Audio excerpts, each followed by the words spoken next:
Welcome back. The South African Medical Association has expressed concern regarding the increasing strain on health workers during the festive season as hospitals and clinics experience a surge in patient numbers. SAMA is alarmed by the rise in emergency incidents associated with higher alcohol consumption. This increase is contributing to the violent crimes and road accidents. To discuss this further, we are now joined by Dr. Mvuyisi Mzukwa, who is the chairperson of the South African Medical Association. Merry Christmas to you, Dr. Mzukwa, and thank you so much for making time for us this morning. Tell us about what happens during this particular period and what are some of the incidents that you are seeing? Merry Christmas to you, Aldrin, and to your viewers and the whole crew at the studio. Thanks for inviting me. Yes, I think this is a festive season like any other, but the challenge is that we still face serious problems when it comes to the overburdening of the healthcare system. But just to paint a picture globally, Aldrin, we will understand that we've got about 1.2 million people lose their lives worldwide due to road accidents. But out of that, in South Africa, we lose about 10,000, more than 10,000 people each year. But around the festive season, we're at the region of about 1.4, 1,400, 1,500 people who are dying. And a third of that is alcohol related. So you can imagine, we're just talking about people who have passed on. We're not talking about the disabilities, people who are disabled because of the alcohol-related issues, but also the impact on other non-communicable diseases like diabetes, hypertension, HIV, even TB, for that matter. Yeah, and speak to us about what happens in cases of an emergency and for emergency staff personnel when they come across a patient who's highly intoxicated and having to stabilize that patient. Well, what normally happens is that, first of all, we've got a shortage of staff in the facilities. What normally happens is that patients, when they come in a trauma or emergency unit, they don't come, they are not attended to on a first-come, first-served basis. There's a coding system, a red code. That person cannot wait. If that person waits, they will die. There's a yellow code. Those people, they can wait, for some few minutes. But there's also green code, like people who come with flu in an emergency unit during the festive season. So obviously, even if that person comes first, you'd also always start with the red code, followed by the yellow code. So that's how we prioritize people in the hospitals. It's called triaging. But now the problem is it becomes very difficult if the person is intoxicated.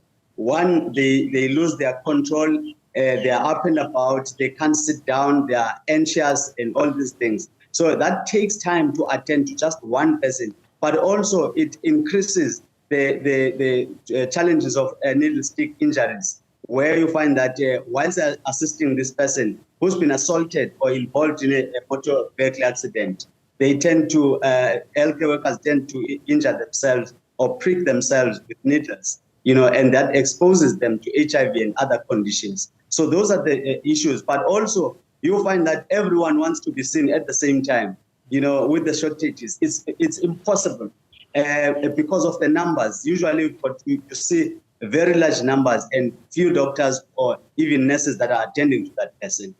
Yeah, and speak to us about that situation and some of the chaos that happens at these trauma units or emergency service units as well. Sometimes even that tension coming from people that are accompanying a patient and some of those people being intoxicated as well.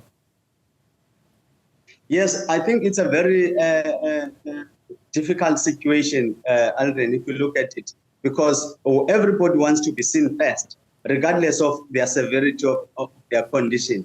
But also, at times, the people that are very troublesome are the people who are escorting their relatives or their patients, to hospitals. They are the ones who are causing lots of problems, shouting at the nursing staff, shouting at the doctors and all these things. I mean, those people are not just sitting there. they are working, they are attending to emergency. But the other problem, you will find that in an emergency unit, Alvin, it's not just one patient who's a red coat that comes. You find that you've got about 5 red coats that are, and when you are done with that one, another one will come. So it's endless. So you find that those people that are yellow coat or green coat are now sitting for a very long time waiting to be attended to, and that makes them anxious and agitated, and they start shouting and doing all those things. But the problem is, it's beyond the control of healthcare workers. There is nothing that they can do. They have to attend to patients according to their severity. Yeah, and then the strain on the healthcare workers themselves. Earlier on, you spoke about that they are understaffed, some of these medical facilities, including clinics as well as hospitals. But the pressure that is then put on the medical staff, and if you just think about it, that a patient comes in, there's that high levels of anxiety, the person wants to be saved. But on the other end as well, the medical staff also faces pressure and the strain that is put on them. The greatest challenge is that even the current health workers in the facilities are suffering from burnout because of these shortages. You can imagine if you have got 1 or 2 doctors attending to lots of red coat patients. They don't even get time for lunch or even have time for a bite, let alone going to a bathroom. It becomes many minutes if you take time out of that resuscitation. So those are the issues that I think people need to know and they need to consider when visiting those facilities. But the greatest problem there is that even you don't even have backup staff, that you could rely on. If, for example, the numbers are increasing, you can't say, let me wake up so and so to come and assist, because they're not there. There's this problem of shortages.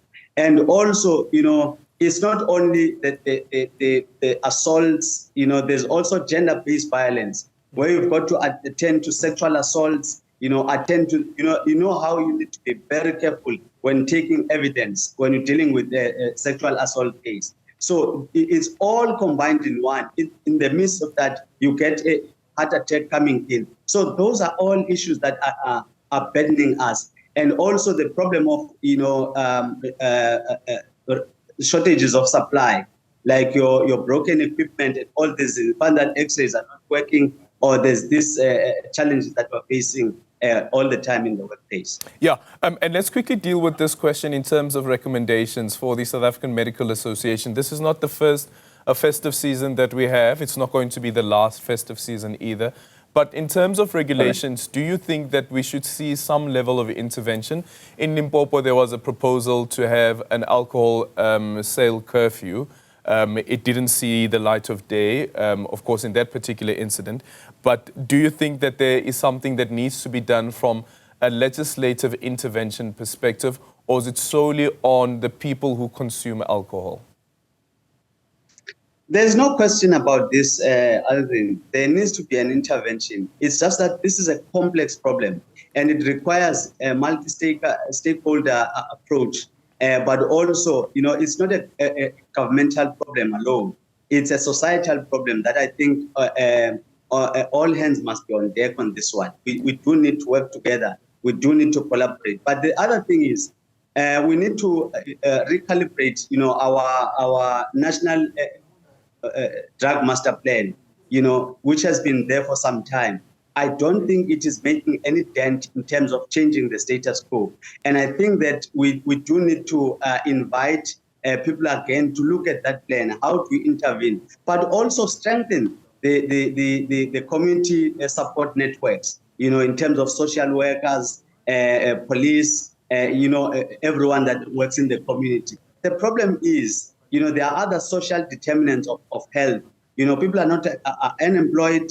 People are also very poor in their settings. There's challenges with the issues of education as well. So those issues, they impact on how people behave, if we don't intervene at that level. So I don't think we can change the status quo. But importantly, we must recognize that we have a serious crisis when it comes to alcohol consumption in South Africa. Yeah, you mentioned the equipment as well, sometimes the equipment breaking down, which leads me to this question. One of the concerns that have been raised by service providers to health facilities is that they're not being paid on time and sometimes not being paid at all. Currently, as it stands at this particular moment, is there a concern from the South African Medical Association's perspective around the payment of service providers and also the ability for these health facilities to deliver on the constitutional mandate? There is a huge challenge, Aldrin, especially in the public health sector. There is a huge challenge because, like you said, service providers are not paid on time. So it impacts on how we do our work clinically. Because if, for example, we don't have a simple thing like drugs, hand gloves. I mean, how do you attend to a bleeding patient when you don't have a glove? So all those things are impacting negatively on the morale and also the safety of healthcare workers that are busy at this point in time. There are broken equipment, and in some provinces, actually, they have run out of salaries. They are now using money from goods and services. So you can imagine the impact of that in this country. Which facilities are those, Dr. Mzukwa? I am told that, especially in KwaZulu-Natal, they have run out of salaries. They are working on that. They're taking money from goods and services. So whether that is true or not, but we've got reliable information that that's the case. So I think we do need to attend to such issues, where we find that people are not being paid on time. We're waiting for the next financial year. And you can imagine what is going to be happening at this time.